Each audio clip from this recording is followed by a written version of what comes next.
All right, guys, welcome to the Independent Creatives Podcast. My name is Wes. I'm an illustrator and comic artist, and today I have Marcelo with me.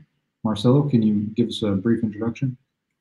Hello, thank you so much, Wesley. My name is Marcelo Vignali. I am a production designer, art director, creative director, show designer, illustrator, comic book artist. If it has to do with visual storytelling, that's something that interests me tremendously, and that's something I've dedicated my life to.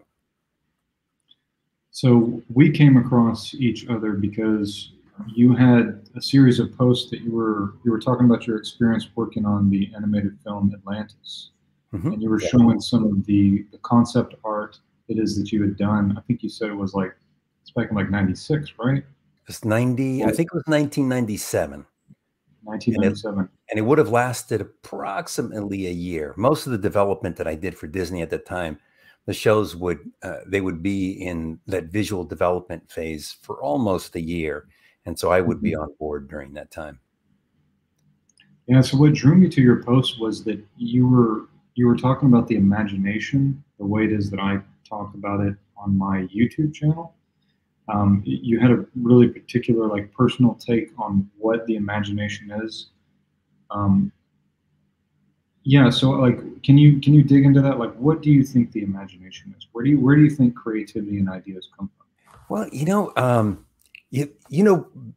having read the article, I'll share with you in a minute, or I read the what I had written. You know where I stand on it. Mhm. I'm really curious where you stand on some of this, and then I'll give you an idea about like how some of this sort of unraveled in my head. Okay. If you want my opinion on it, I actually just completed an illustration that is like illustrating the imagination of what I think it is. Is it cool if I share it with you? Sure, Cool by with all this means. one? Yeah, I want to see. Okay. Let me pull it up real quick.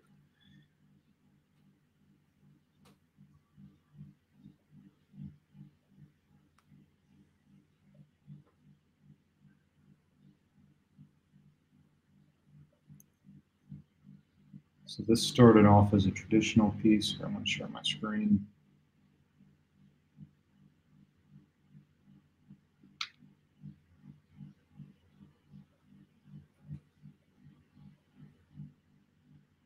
All right. So I'm going to go ahead and make this full. So this is my take on what the imagination is, or the things that I've been listening to that have been inspiring me creatively lately. Um, there's a guy who wrote this book called Reality Transurfing, and uh, and I've read a couple of other different authors that talked about this idea that the only thing that is actually real is the imagination. And in this book, Reality Transurfing, this Russian guy, he calls it the variant space, and that's what I call this illustration as the variant space. And he basically says that everything that could exist and everything that has the potentiality of existing, it all exists in this variant space. And whenever it is that we put our conscious attention onto something, we begin to bring that into reality. So it's almost like um, it's almost like we experience in this realm of existence um, the exact same thing that exists in the variant space, but we're experiencing it in a different way. Because the point of our existence, in my opinion, is that we come into this world and we create things and we have experiences in order to learn from them because uh, things in the variant space, if you were to experience something in the variant space, which I guess you would say is the spirit world, when we're just pure spirit, because I don't believe that this is just temporary, right?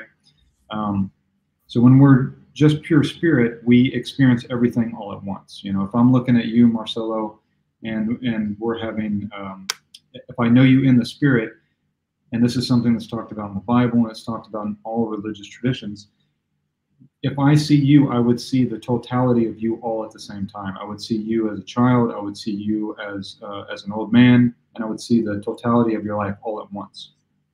But we come into this physical experience, in order to be able to experience these things in a sequential way, almost like a film, or like some other piece of art, right? And it's to come here and to actually experience these things in a different way. And so I thought it was really interesting that this guy who was writing this book, he had this way of explaining it, that he was saying that, like, you could imagine that you're floating in a space and there's literally an infinite amount of doors. You know, you think about that scene in The Matrix where, like, the aisles of, like, the guns or the aisles of the doors just show up in front of you. And in any one of those rooms is another, it's another version of you. It's another expression of you. And in that room is everything it is that would be required in order to experience that expression of you, right? So there's a version of you that is a successful filmmaker, or another version of you that married this person or married this other person. And in that particular room, all of the things that are necessary in order for that thing to be experienced already exist independently of you. And all we're doing is we're coming into this experience and we're stepping into these different doorways and having this experience in order to learn from it. And so I thought it was really interesting that this guy, the way that he was explaining all of this, is very similar to quotes from the Bible. I mean, and you have quotes where Jesus is talking about that, in my Father's house in my Father's mansion there are many rooms, and I'm going to butcher the quote, but it's something like, in my Father's house, or in my Father's mansion there are many rooms, and when I say that I will go and prepare a place for you, I will meet you there, something like that. I can't remember the exact quote, but it kind of speaks to what we were talking about before the podcast started. Like, there's certain things in film language that are inherent to the way that we see the world, right? And I would say that this idea of this space, this matrix space where there's an infinite amount of doors going in every direction, and in each one of those is this different experience of existence. I would say that that's very much the same thing. It's like very archetypal, right? It's like it makes sense to us. It's that same dream logic that you were talking about before we got started recording.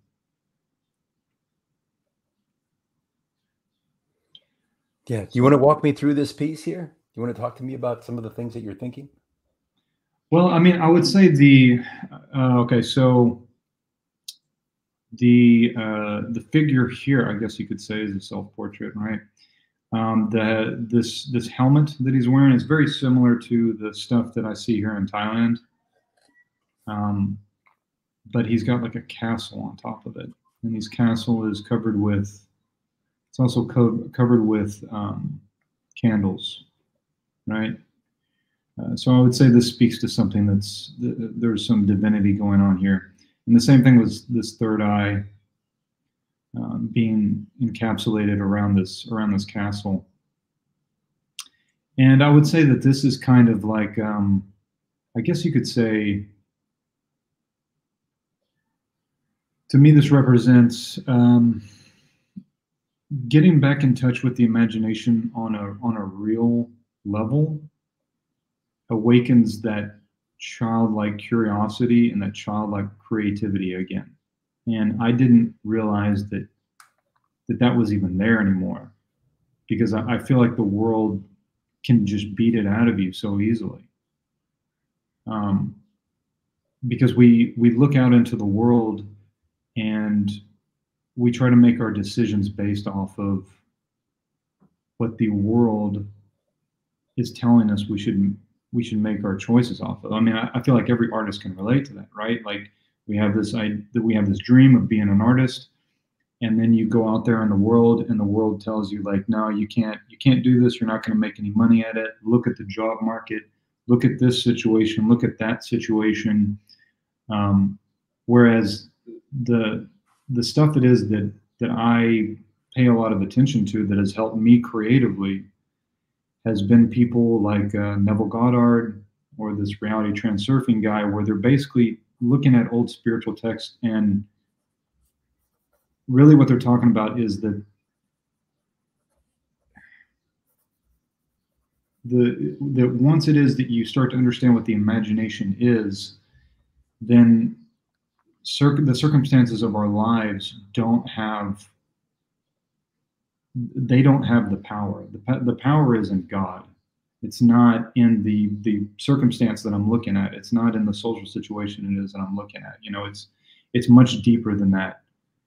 And I think that connection to the spirit is where the creativity is, and we've completely checked out of that because we're so concerned about the marketplace, and how to secure money, and I think that is even alluded to again in these religious stories. I mean, you look at the story of Adam and Eve.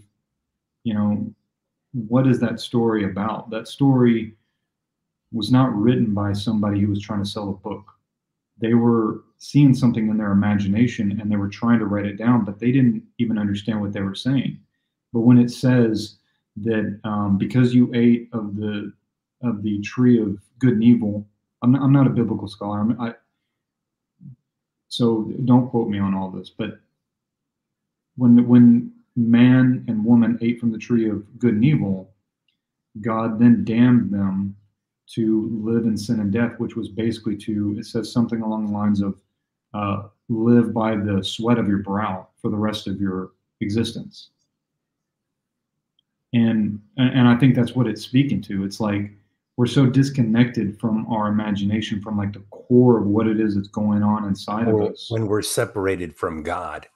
And that's exactly it. Like, what is a life separated from God? In a life that is separated from God, you will toil for the rest of your life, because everything that you encounter, becomes purposeless. And that when you live a life that is in tune with God, and that's where, we have these, we find this sort of spiritual fulfillment and enlightenment. I think you've probably gone down this rabbit hole a little further than I've gone down. But these are a lot of the things that I've also been thinking about. I'm a chronic thinker. I'm always thinking. I wouldn't say that I'm a fast thinker. There's some people, they're fast thinkers, they're fast talkers. My brain doesn't work like that, but it just doesn't stop. I'm always thinking. I'm going for a walk, I'm thinking. I'm drawing, I'm working, I'm thinking. I go to sleep, and a lot of my dreams are thoughts as opposed to dreams, where I'm taking something and I'm unraveling something. And so there's a lot of things that they'll pop up, and I pluck them, and I want to learn about that. And remember, it was Stephen Hawking's book, and he was talking about quantum physics, and that got me interested. And I found another book. I can't remember this particular book, and he was talking about this the structure of our universe.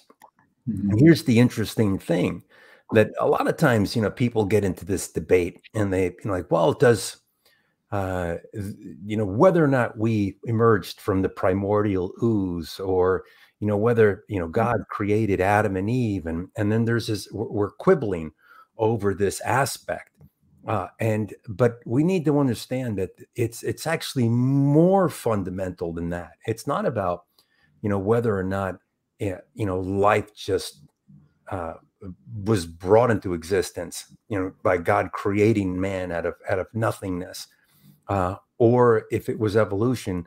If you're God, and time is essentially irrelevant to you because you're outside of time. So when we think of time is like an encapsulated space where, let's just say, it's a sphere, and it's expanding from its center, and it's expanding at the speed of light, and it's a sphere. But you're the God, you're in this God realm. You're in that realm that is outside of it, that can contain it, that can create it and destroy it, that controls it. And so you can't be part of this. And the reason why God is eternal, why God can be everywhere at all times, and it's because God is outside this realm that you were talking about, this realm of time.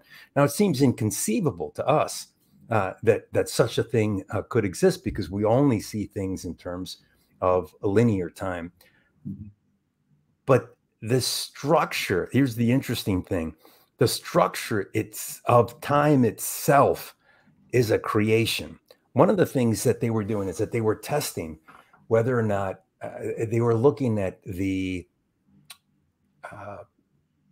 molecular structure, and at the subatomic level, and they were looking at it of fire, and they realized that in fire you have an electron, you have a nucleus, and then you have electron of that atom, and it has a particular orbit, and then at a certain point you have when you create fire, that electron jumps, and that's what's called a quantum leap. So it doesn't simply rotate out and change orbit. No, it simply disappears here and reappears over here, which doesn't make sense linearly in our mind. When we think of linear time and space, we can't simply disappear and then reappear somewhere else. No, we have to traverse that. We have to go there. So this quantum leap left scientists with the idea that time isn't linear. But in my mind, it's like, well, if time isn't linear, then why is it that we perceive it as linear? Why is it being presented to us in the form of something that's structured in a linear fashion? And you think, I see. So even the structure of time itself has a purpose. And like you were saying, that it's kind of like a movie, that it has a starting point and has an end point. Because if you are in the spirit realm and you are with God, God has created you and me, and we're in the spirit realm, we can't grow. We can't develop. We can't change. The only way these things happen, that God is eternal. God's not going to suddenly just change. But God has created a realm by which he is cultivating you and me. Yeah. And he's cultivating us in this garden, the Garden of Eden. Yeah. And in this garden it's a garden of time, that we have an opportunity to start at this point and make choices that get us to this point. But this is the God realm, and God has to create this thing and encapsulate it. So God has come up with every possible variation of every possible choice, kind of like a video game, created this for us. And then we make choices with every step, every nuance. I would say every second, but it's beyond at the second level, that we have an opportunity to make choices in our lives to create this experience that becomes the totality of ourselves, and to grow and to change and to have this relationship, this experience with God, and become something. Then become. It's an interesting thing, because at one point in the Bible, it talks about heaven. And I have to find I am also not a biblical scholar, but I've done a lot of research in the Bible, and there's one particular phrase, and I don't know what passage it's in, but it refers to us when we're with God, that God has work for us.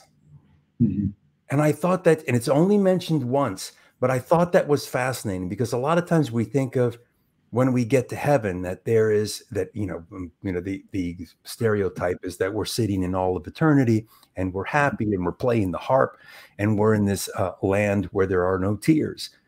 But, it makes sense that God has a greater purpose involved for us.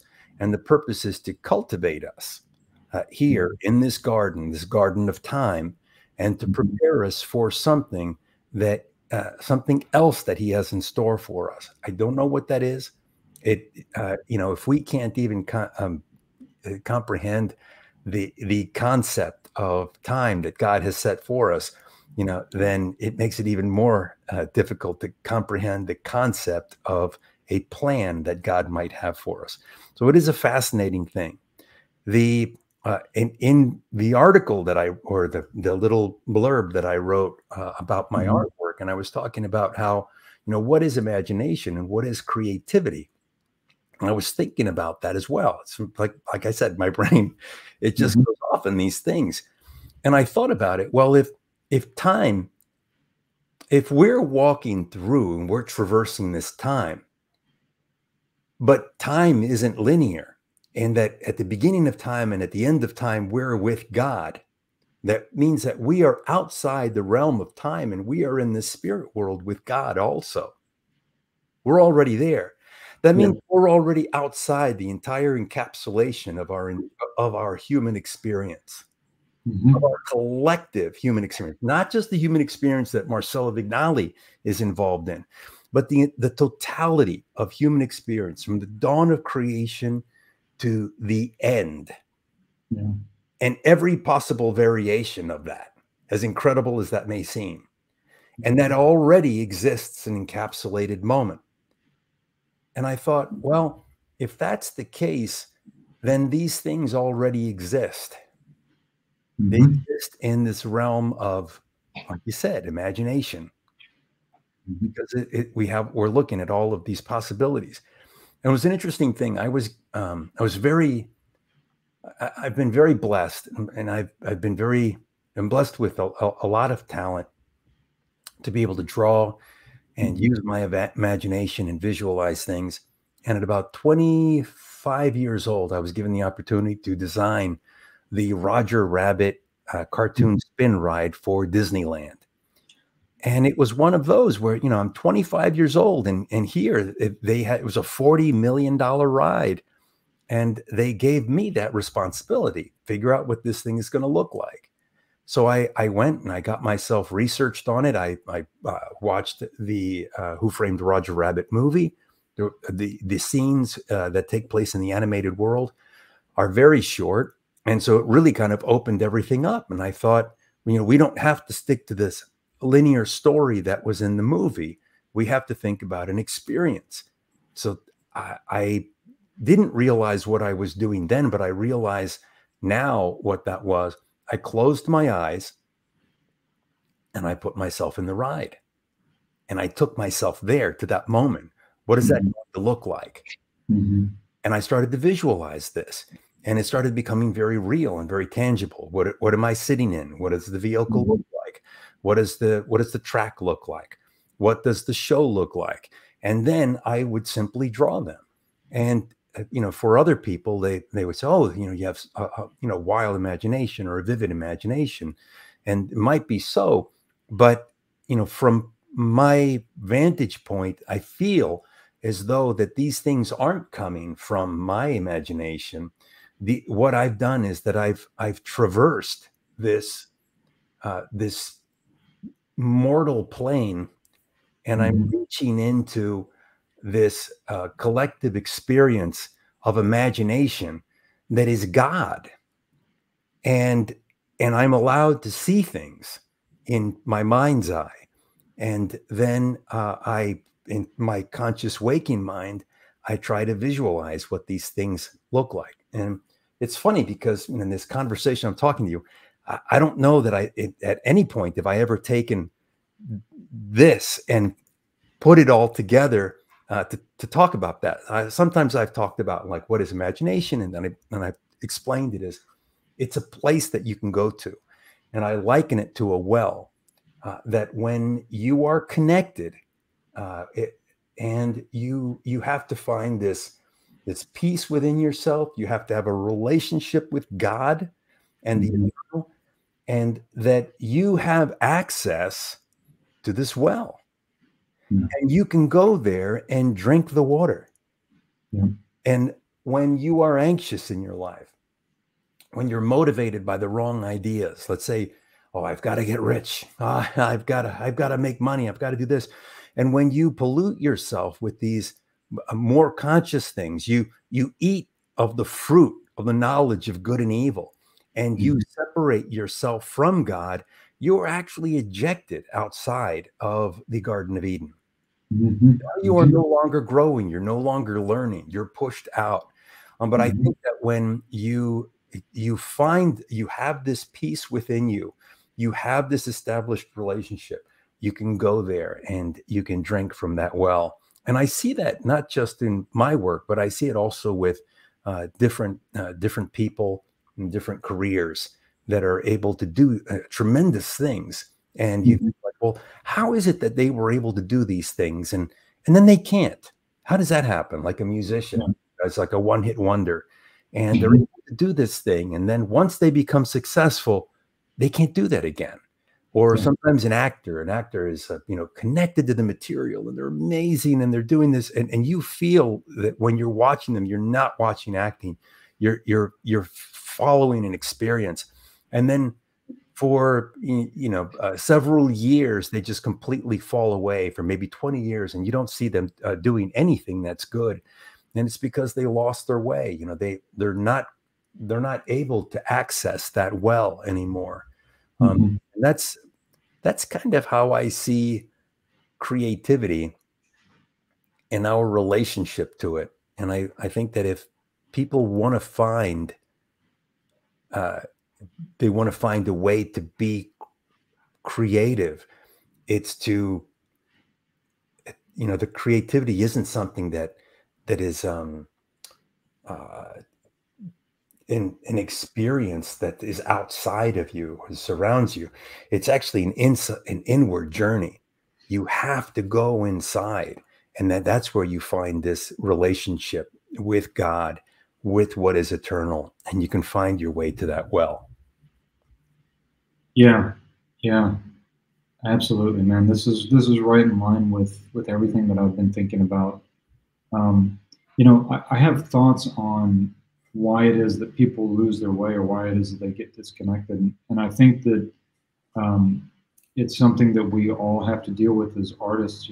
It's kind of like it's a part of the landscape that we have to traverse whenever we're doing something Yeah. creative, right? Is deal with like how is it that you can sit down and you can draw something and it comes out of you where you're like every artist that is that I know knows exactly what you're talking about. I did not do this. I showed up, my hand moved, yes, but like something else was channeled through me and created this thing. And then you get this big image of yourself in your mind, like, oh man, I'm a genius, I'm freaking Picasso.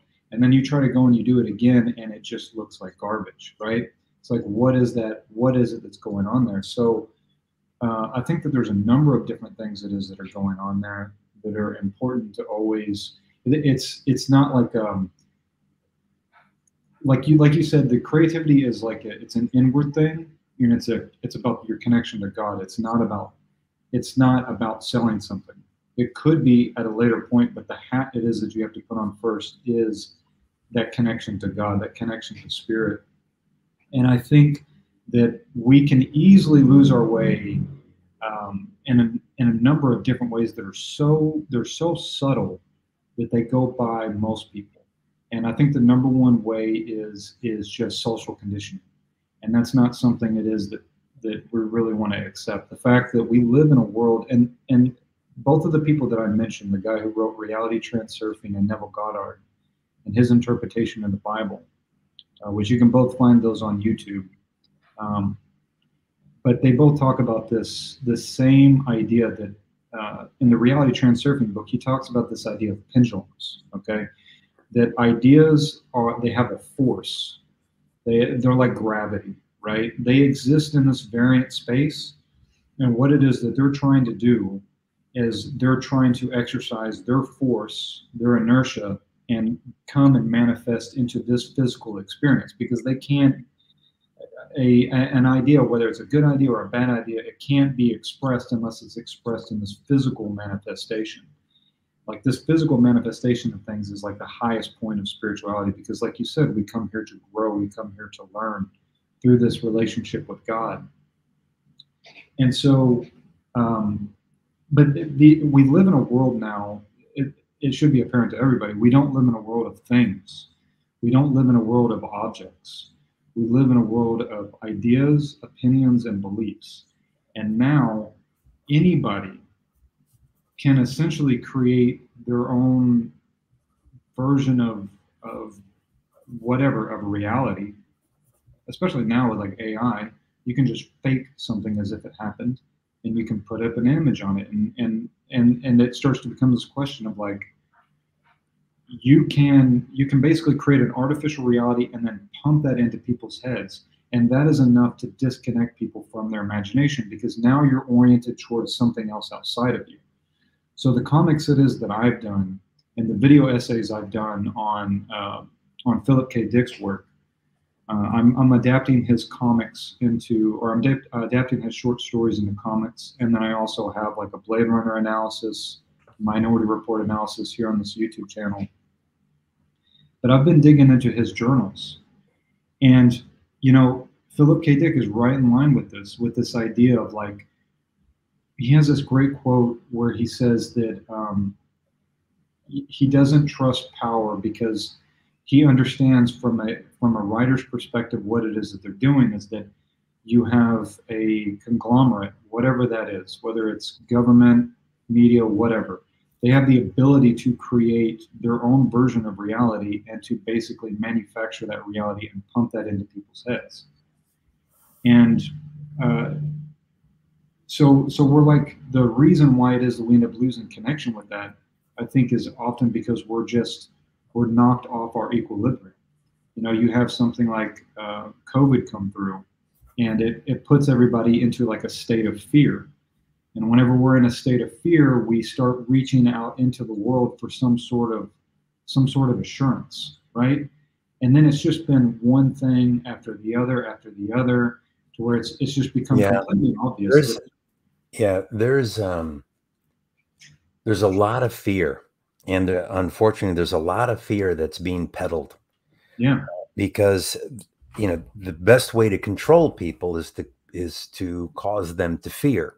That's why somebody shouts, fire in a crowded theater, is to control the people that are in there and get them to stampede. So there's a lot of people that have basically made it an industry to peddle fear, and we have to reject that and not live a life in fear.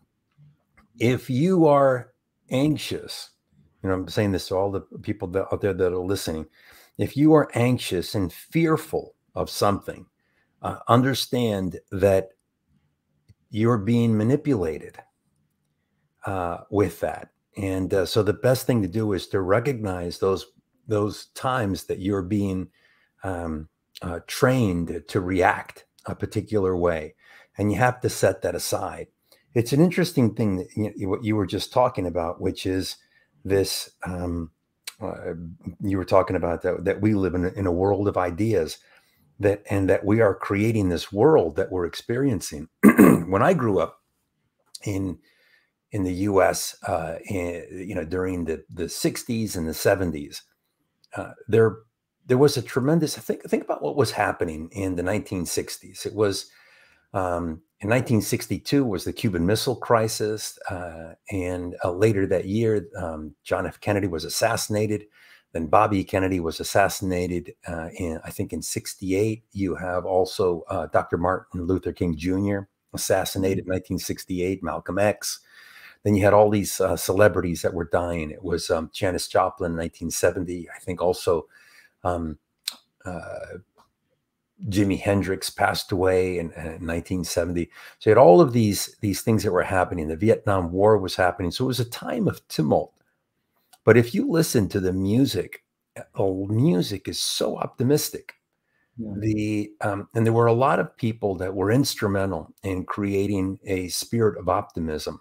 And we had our bicentennial. And everybody was getting in touch with the Constitution, reading the Constitution, and learning about this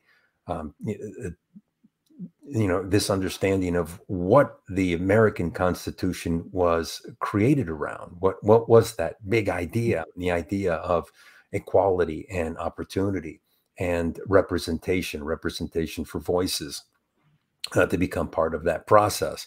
And I know that a lot of people, have sort of steered away from that and see a lot of that is that those origins as being very negative. But Dr. Martin Luther King Jr. He said that he was standing behind the Constitution. He said, if the Constitution is wrong, because he was talking about equal rights, he said, if the Constitution, he said, if I'm wrong, then the Constitution is wrong. And so he understood what he was saying. He's like, no, this document that was founded and ratified in 1789 was just that. It was a protection for him and for everyone that calls themselves an American. It was a wonderful thing, and it was creating. And Dr. King was also, he had this idea of creating a colorblind society and really pushing for this tremendous optimism in that world. And there were a lot of people, musicians and actors, that were also creating this sense of optimism, despite the things that were happening, despite the tumult that was all around the people. And the Vietnam War ends in 75, so it was the middle of the 1970s. And like I said, but despite that, there was this optimism. And I think that they were creating a positive future. And then as soon as the music changed and the films changed and we started creating anti-heroes in stories, then we started to create that reality. And we're living in the wake of this reality that, like you said, we've created. We've, brick by brick, we've been building this reality. And even all the way down to the pandemic, that we've created a culture of that ushered in this as an idea. And it's an interesting thing. This is going to sound nuts, and I know that Philip K. Dick also believes this, which is that the things and the characters that he would write about in his stories, years later, he would run into them. Yeah. And they would have the same name, and they would have the same experiences. Yep. And it defies logic. It's like, how is that even remotely possible that he could write a story and then 15, 20 years later, he could run into that person? And it's because he was tapping into, he was going to that well, and he was looking into and pulling out from that well a possible reality. And that's one of the things that I found, and I try to be very careful in the words that I use, because I do believe that we have the capacity to manifest reality, even with our words. Yes. It's a fascinating thing. I mean, I know that I've done it with my artwork. I've created artwork, and then it's on the big screen, and it becomes a collective consciousness as everybody around. I've done it physically, and because I've done it physically, I've begun to understand the tremendous responsibility that goes with it. And I have to say that sometimes I'm disappointed by my peers, because I don't think that they fully comprehend that responsibility. You create something, an idea, you manifest it, and you use your talent to manifest it. And then you make it a reality, becomes everybody's reality. And it really is daunting. But these aren't ideas that simply spring from my head. I know that a lot of people have thought these things. I was listening to an interview a while back, Michael Jackson talking about the music, and he was talking about the power of music, the power of words and lyrics. And he said that when you have a lyric and it goes into the chorus, and you have 10,000 people in a stadium saying those words, and he was describing how people they go into an alpha state as they're repeating these words, and it becomes a mantra that it actually begins to manifest in their life. This is an idea that is reaching into that well, and that well isn't necessarily all pure. Inside that well, there's the good. There's every possible good and every possible evil that's inside of it when you're reaching inside of it. So you have to be very careful about what you're bringing across from that spirit world, from that spirit plane, and pulling it into this reality. with your words or Yeah. with your artwork or, you know, in your ideas. And so anyway, that's how I see this personal responsibility that I have as an artist, because I've seen my work manifest itself. I've Yeah. seen it change people's lives. And when I hear people like Michael Jackson, you know, talking about this manifestation, I realized that he was also he understood the same thing that I see in my work, that we are manifesting things. And Philip K. Dick was also doing the same thing. Philip K. Dick was writing these stories, and then actually bringing these things into existence. It's a fascinating Mhm. experience that we have here on Earth. And even at the subatomic level, they found that there are some particles that at the subatomic levels that when non-observed, they appear one way, and that when Mhm. you observe them, they actually change simply by observation. And you know, this it boggles the mind, because you know, science has this idea that everything is scientific and it exists whether we exist or not. And what we're finding out at the subatomic level, that no, that our perception has an effect on reality, Mhm. and a physical effect on reality. And that must mean that this reality is dependent upon uh, our cognition of it. And so, like, it goes back to what you're saying. It's about, you know, we're creating a world or a reality of ideas. Yeah.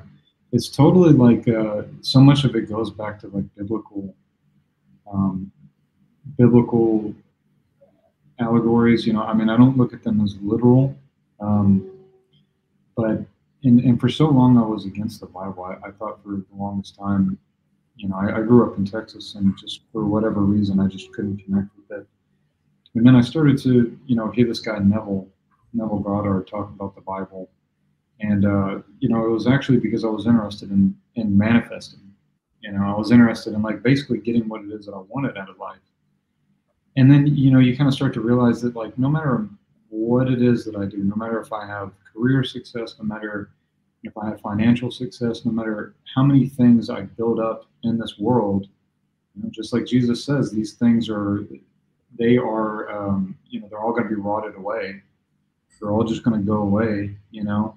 So like, what is the fundamental thing it is that needs to be satisfied inside of myself? Well, I'm not going to find it physically in this world, and that is not the point of what it is that we're experiencing here.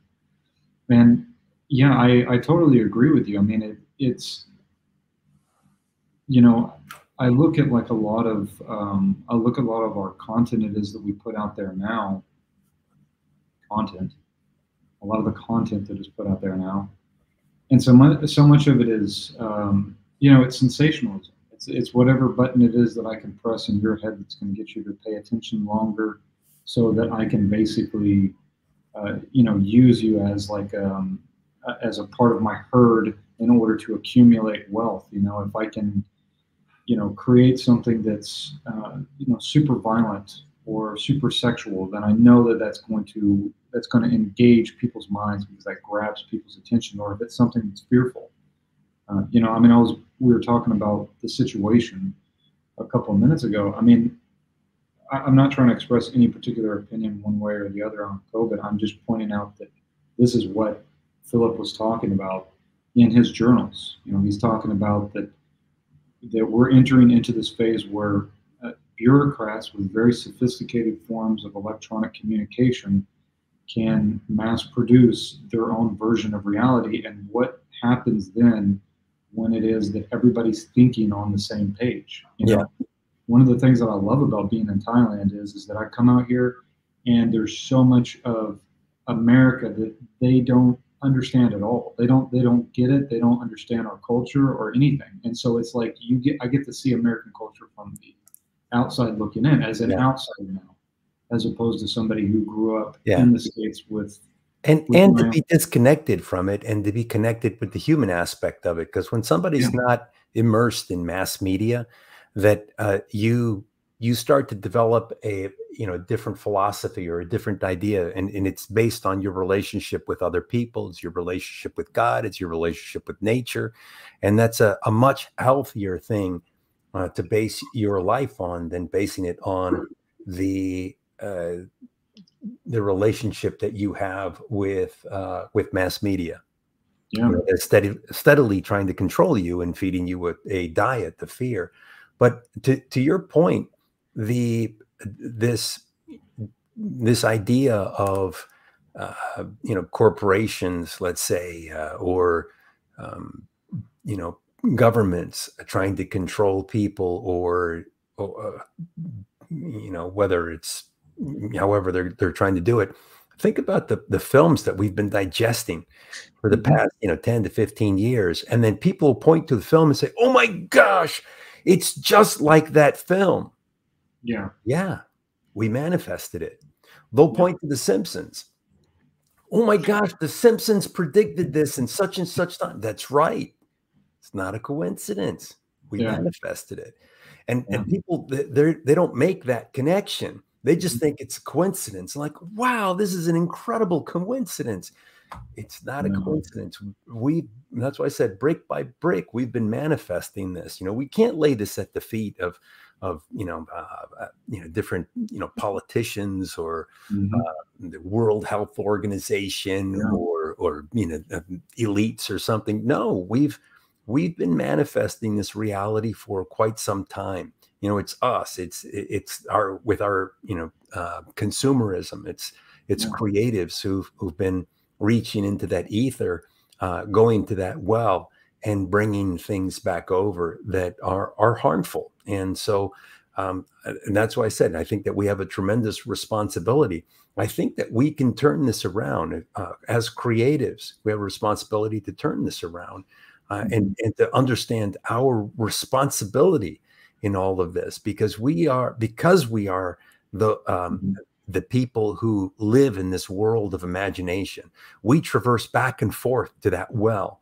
And we have to make sure that when we go there, that we go there with a sense of responsibility. When I look at some of the musicians that were so optimistic with their music, and there's one particular musician in general, he was ubiquitous at the time, and it was John Denver. Yeah. The music that he sung, he was in movies, he was in film, he was performing, in different films and things like that. But he had such an ability to infect people with his optimism and this positivity. I also look at different songwriters and things of that era. It was Dolly Parton, it was Kenny Rogers, and you go through this and you realize how many of these people were responsible with their creativity in cultivating really a sense of optimism. And because of that, because I believe that we have this ability to manifest reality, that we can start to shape that into the positive. But it necessitates that everybody, from the creators to the consumers, shift their attention into those things and understand that they have a responsibility in the use of their imagination, because we are manifesting right now we are on course to manifest a reality that we're not going to want to be part of. Yeah, absolutely. And these things that are so, it's so easy during good times to look at something like the biblical allegories and kind of write them off as superstition. But I mean, the truth is that if you think that, and if you're an artist, then you're not looking at them as art, because that's what they are. They're allegories. They're not meant to be taken as I agree. And let me add to that, because I think you're right. I did not come, I wasn't raised in the church. My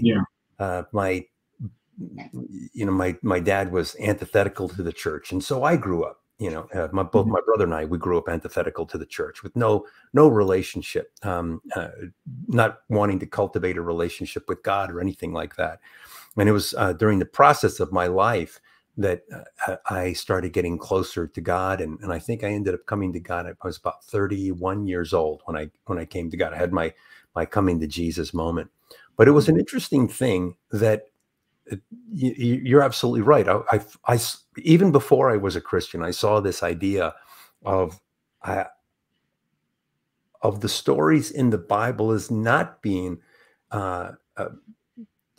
completely, authentic historical representations of the truth. Um, but that doesn't mean that they're not truth. This Mhm. is the truth that's being spoken to you.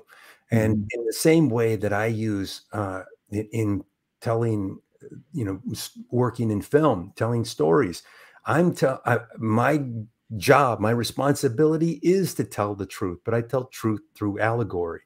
And Mhm. Christ is a representation of God. It's God manifest. Mhm. And what did God do when he was here on earth?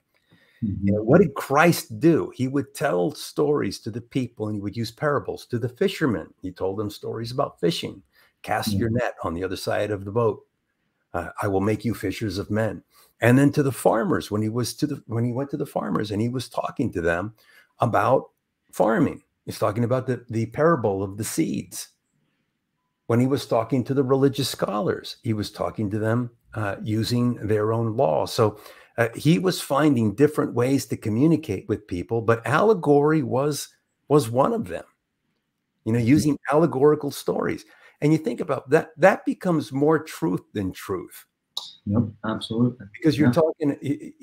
you're trying to find a way to connect with people and tell them the individual incidents aren't as important as the underlying truth that I'm trying to tell you. So that's why it becomes more truth than truth, because it isn't about a particular instance or a circumstance. It's the underlying truth that is under what it is this idea that I'm trying to convey. And so when you think about that, like, well, that's exactly what the entire Bible, well, not the entire Bible, because the Bible is actually broken up into different books. There's a book Mhm. on law, there's a books on history, and then there's also books in allegory. But in those stories that are allegorical, like the Garden of Eden, or the story of Cain and Abel. These are specific stories that they're more truth than truth, because they're trying to talk to us and communicate to us Mhm. in a particular idea that isn't set to one particular person or one particular incident, but to talk about a truth that applies to both you and me, and it applies to us 2,000 years ago, today, or 2,000 years before Christ was born, right? Mhm. So it speaks at this universal truth. Yeah. And so many of them are applicable to living a creative life. And that's what's so interesting about them. And that's what makes them so archetypal and so universal is you can take these things in so many different ways. You take the Cain and Abel story, for example. Um, I might get some of the details wrong, but Abel is the one that's devout, right? And then Cain is the one who's basically jealous of the favor that Yeah, Abel gets with yeah, God. And in a lot of ways, I look at that as being the same sort of situation it is that we find ourselves as creatives. It's like you can look at somebody who's super successful, and it seems like they're just walking on water. They go from one success to the next, regardless of the marketplace, regardless of what it is that's going on in the industry. Their creativity just takes them, and they just roll with it, right? And that's somebody who is devoted, and regardless of their cognizant of that's what's interesting is regardless of their cognizant of it or not, it's that connection to God it is that they have through their creativity that is guiding them. Whereas on the other hand, so many of us like they're like states of mind. That's the way that Neville Goddard explains it, is like these are meant to be, they're archetypes, so they're that's represent. exactly the story of Cain and Abel. It's a state of Yeah, mind. yeah. So Cain, on the other hand, he thinks that he's doing all these things in the world, and he's going and making the sacrifice and doing this and doing that, but he doesn't get what it is that Abel gets, right? So it's like it speaks to this truth of like, well, I'm doing all of the things that you're telling me to do. Why aren't And I being rewarded? yeah, exactly. What's in it for me? Yeah. right? And that's not and what God was trying to say is like for us not to think about it that way, but to actually flip that idea. Yeah, And then he couldn't do that, and then that's why he kills his brother. And when you think about it, I mean, that really is sort of the root cause for why we even make war upon each other, or why we hate yeah, each other, or why we create this division with each other. It's because we don't have this spiritual connection. And if it becomes about the material, well, yeah, at some point you're gonna go to war. You're gonna fight someone else over resources, or over a job, or things like that, uh, and yeah, and make war. And then it's an interesting thing that when God reaches out to Cain, and his response, he says, "Where's your brother?" And Cain's response is, "Am I my brother's keeper?" It's a fascinating thing. It's like, well, yes, you are. And if you understood that, then you wouldn't have killed your brother. yeah, yeah, yeah. So it's an interesting thing because like that's the circumstance that the situation that every human being is in. Um, I feel like with creatives, it's even more so, right? Like we have to traverse and we have to understand that we're traversing from this very worldly world, but we live in spirit, and that's where our connection to spirit has to come first, and then everything else is going to follow. Everything else it is going to follow out of that. And I know you've noticed that from your own creativity. I've noticed it from mine. Like when I was doing the first, so I've done 3 of the Philip K. Dick comics so far, but I showed up in so like I don't know, like a year ago, man. I know you have similar stories to this. I'm sitting there working on the comic, and I'm just getting frustrated with it because my mind is starting to talk shit to me, like, oh, maybe you shouldn't do this. You should be really going out and looking for some freelance work, and like, what about this situation? What about that? And so I just take a break from it. I set the pencil down. I'm like, I got to go for a walk, and I go for a walk, and I go down to a store, and I'm about to grab something out of the store, and I see over to the side there's a donation center for like it's like a pet donation center, and it's like everybody goes and donates like clothes and books and stuff like that, so that this place can sell it, and then the money goes to helping like these alley dogs, because like alley dogs is like a huge thing in Thailand. And so I'm like, oh, okay, maybe there's some interesting books over there. No kidding, man. I put my hand on a random DVD. I picked it up. It's Minority Report, and I'm like, whoa, just it was just like that, and that was like the beginning of like actually being able to relax, and being able to trust the creativity and being like, okay, I'm at the right place at the right time. From somebody else's perspective, that's just a coincidence. Yeah. But for me, in that moment, it was so important that I got something that allowed me to actually relax into what am I doing right now? Yeah.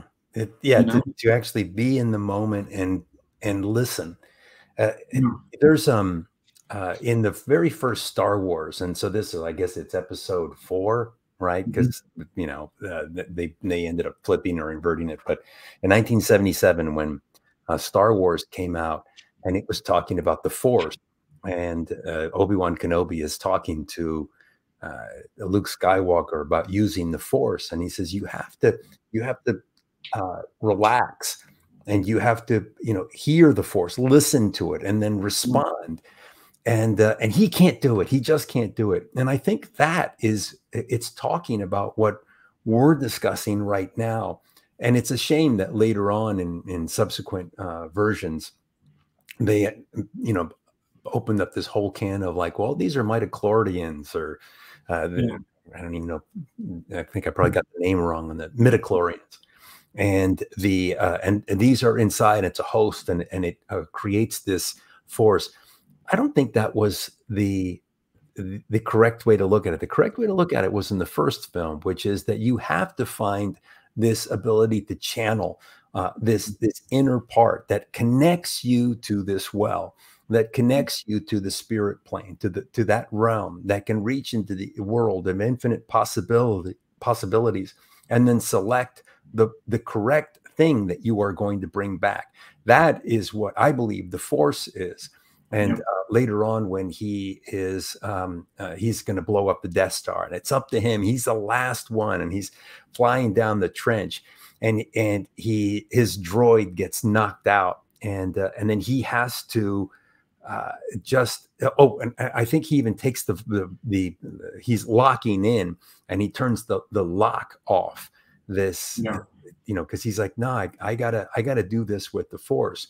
That's what it is. And so he was setting aside the technology, because it was not about the technology, and it's not about these little midichlorians that we have inside of us that are these organisms that are coming. No. This is about that spiritual connection that allows us to reach into that ether of infinite possibilities and select the correct one in order to move forward. And that's what he does in that moment. He reaches into that inside himself. He relaxes himself, reaches into himself, and is able to pull forward and manifest the right choice of where to place that shot, and then end up destroying the Death Star. And he successfully saves the universe.